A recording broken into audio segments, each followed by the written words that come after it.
दिगंबरा दिगंबरा श्रीपादवल्लभ दिगंबरा, दिगंबरा दिगंबरा श्रीपादवल्लभ दिगंबरा, दिगंबरा दिगंबरा श्रीपादवल्लभ दिगंबरा, दिगंबरा दिगंबरा श्रीपादवल्लभ दिगंबरा, श्री नरसिंह सरस्वती दिगंबरा।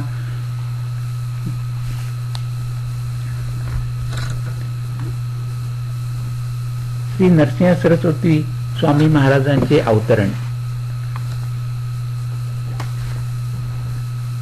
श्रीपाद श्रीवल्लभ कुरवपूर येथे असताना एकदा ते नदीवर अनुष्ठान करीत बसले होते। तेथे एक ब्राह्मण स्त्री आपल्या मंदबुद्धीच्या पुत्रास घेऊन आत्महत्या करण्यासाठी आली होती। तिने श्री गुरूंना नमस्कार करून आपला आत्महत्या करण्याचा निश्चय सांगितला।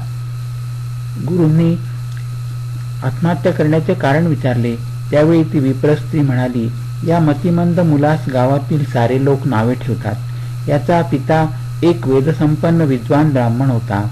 हिऱ्याच्या पोटी गारगोटी असा याचा वारंवार अपमान करतात। अशा या अपमानित जीवनाला कंटाळून आम्ही आत्महत्या करीत आहोत। गुरुदेवांना त्या मुलाची दया आली। त्यांनी प्रेमभराने त्या मुलाकडे पाहिले आणि आपला वरद हस्त त्याच्या मस्तकावर ठेवला। त्या अमृतमय दृष्टीने तो मुलगा वेदसंपन्न ब्राह्मण युवक झाला। तरी त्या अंबा मातेचे समाधान झाले नाही। ती म्हणाली, हे गुरुदेवा, पुढच्या जन्मी मला आपणासारखा विश्ववंद्य पुत्र व्हावा। श्री वल्लभांनी तथास्तु म्हटले आणि तिला शनी प्रदोषाचे व्रत सांगितले। त्या अंबा मातेने यथाकाली देह ठेवल्यानंतर तिचा दुसरा जन्म वराड प्रांतातील कारंजे गावात वाजसनेय शाखेतील एका वेदसंपन्न ब्राह्मणाचे घरी झाला। तिच्या माता पित्यांनी तिचे नाव अंबा असेच ठेवले होते। यथासमयी तिचा विवाह एका शिवभक्त माधव नावाच्या विद्वान आणि आचार संपन्न ब्राह्मणाबरोबर झाला।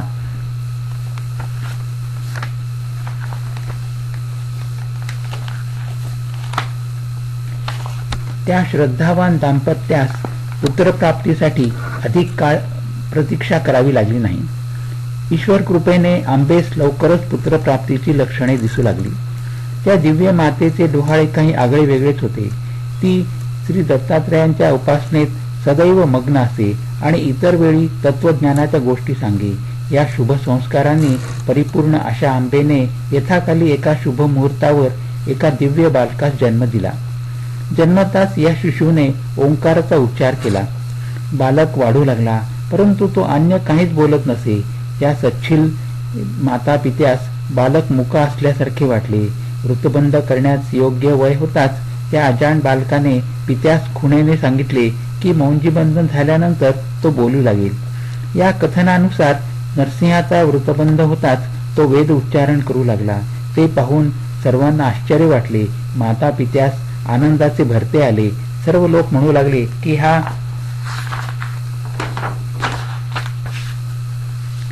असामान्य बालक एक दैवी अवतार आहे।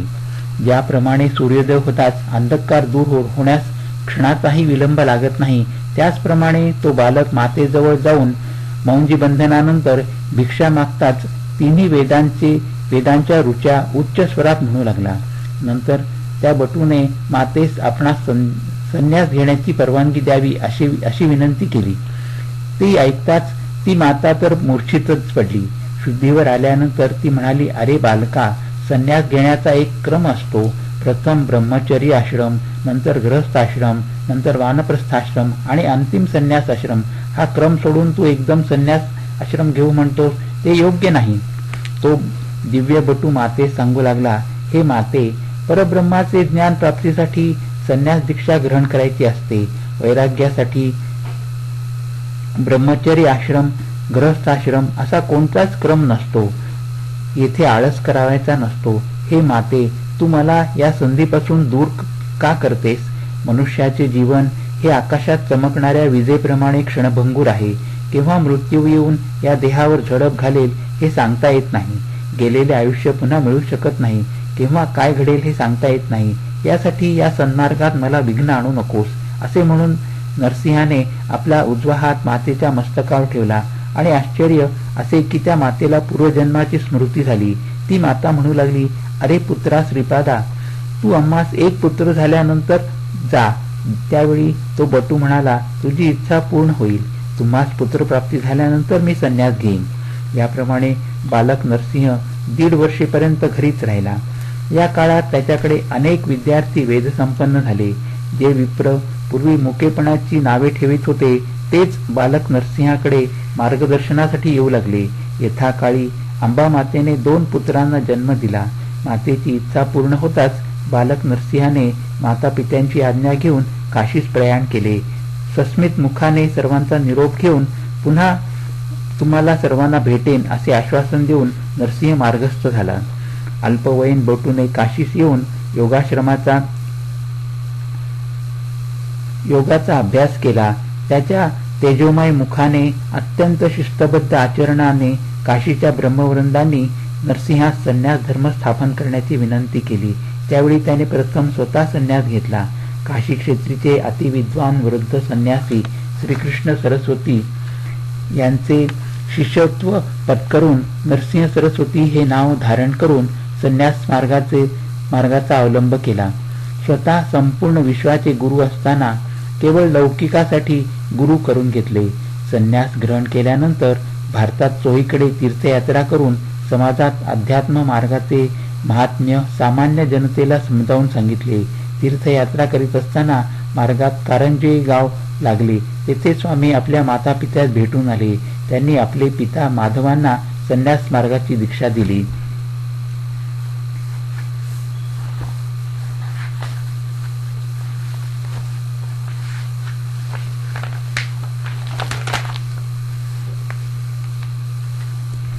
श्री स्वामींच्या अवतार कार्याचे वर्णन गुरुचरित्रातील 12 ते 51 अध्यायात अत्यंत मधुर भाषेत आले आहे. श्री गुरुदेवांनी आपल्या लीलांनी असंख्य भक्तांचा उद्धार केला. परंतु लोक जेव्हा ज्यावेळी सांसारिक वासना पूर्ततेसाठी गुरुदेवांकडे येऊ लागले त्यावेळी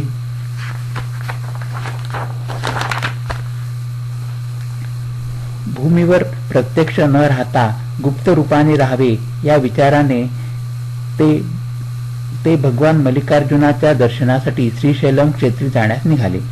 त्यावेळी जमलेला शिष्य समुदाय विरहाच्या दुःखाने शोकसागरात बुडाला.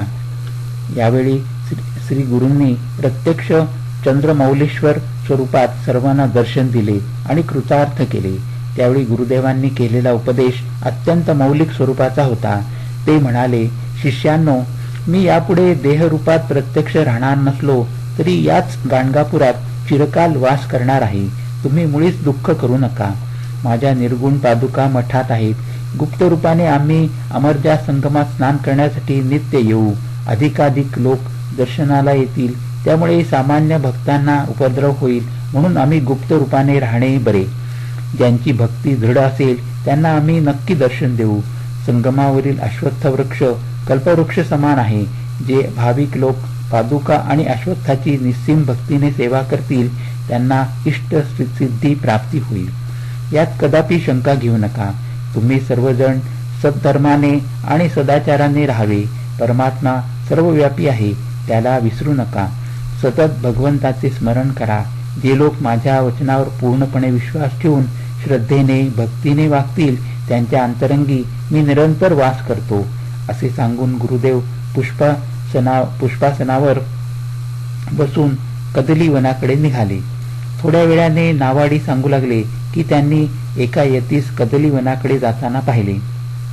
नंतर प्रसादाची फुले वाहत आली. याच कदली वनातून 300 वर्षानंतर स्वामींनी श्री स्वामी समर्थ रूपाने अवतार घेतला. हरिओम तत्सत, हरिओम तत्सत, हरिओम तत्सत.